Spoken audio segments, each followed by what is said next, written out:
ഇടുക്കി ചീനക്കനാലിൽ കാട്ടാന ആക്രമണത്തിൽ ഒരാൾ മരിച്ചു. മാരി എന്ന വീട്ടമ്മയാണ് മരിച്ചത്.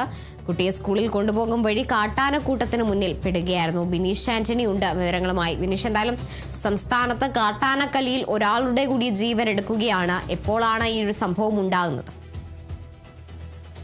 കാർത്തു, ഇന്ന് രാവിലെയാണ് ഇത്തരത്തിലൊരു സംഭവം ഉണ്ടാകുന്നത്.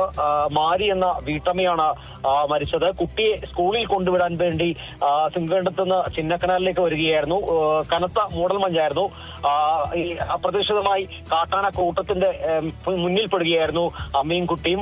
ഉടനെ തന്നെ കാട്ടാന ആക്രമിക്കുകയായിരുന്നു. കാട്ടാന ആക്രമണത്തിൽ ഉടനെ തന്നെ മാരി എന്ന വീട്ടമ്മ മരിക്കുകയും കുട്ടിക്ക് ഗുരുതരമായി തന്നെ പരിക്കേറ്റിട്ടുണ്ട്. കുട്ടിയെ ചിന്നക്കനാൽ വിലക്കിലുള്ള സ്വകാര്യ ആശുപത്രിയിൽ സർക്കാർ ആശുപത്രിയിൽ പ്രാഥമിക ചികിത്സ നൽകിയ ശേഷം തന്നെ ഇപ്പോൾ അടിമാലിയിലെ ആശുപത്രിയിലേക്ക് വിദഗ്ധ ചികിത്സക്കായി കൊണ്ടുപോകുന്നുണ്ട്. കുട്ടിയുടെ നില ഗുരുതരം എന്നാണെന്നാണ് നമുക്ക് അറിയാൻ സാധിക്കുന്നത്. കഴിഞ്ഞ ദിവസങ്ങളിലെല്ലാം തന്നെ ഈ കാട്ടാനക്കൂട്ടം ചിന്നക്കനാൽ വിലക്ക് ഭാഗത്ത് സിംഗണ്ണ കേന്ദ്രീകരിച്ചുള്ള തന്നെ ഈ കാട്ടാനക്കൂട്ടം നിലയുറപ്പിച്ചിരുന്നു. RRT സംഘം സ്ഥലത്തെത്തി നിരീക്ഷിച്ചു വരുന്നുണ്ടെങ്കിലും കാട്ടാനക്കൂട്ടത്തെ കാട്ടിലേക്ക് തുരത്താൻ കഴിയാത്തൊരവസ്ഥയുണ്ടായിരുന്നു. നിലവിൽ ഈ ശക്തമായ മഴ പെയ്യുന്ന സമയത്തായിരുന്നു ഈ കാട്ടാനക്കൂട്ടം ചിന്നക്കനാൽ സിംഗണ്ണ ഭാഗത്തുണ്ടായിരുന്നത്. കനത്ത മൂടൽമഞ്ഞും കൂടിയായിരുന്നു.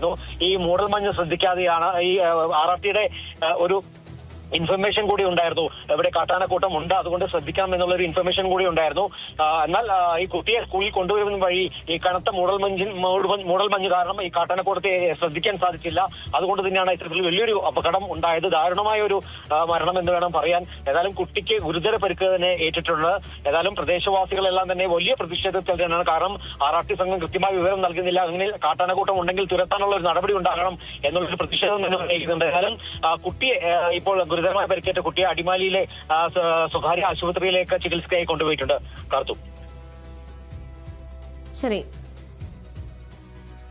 ബിനീഷ് ആന്റണിയാണ് വിവരങ്ങൾ നൽകിയത്.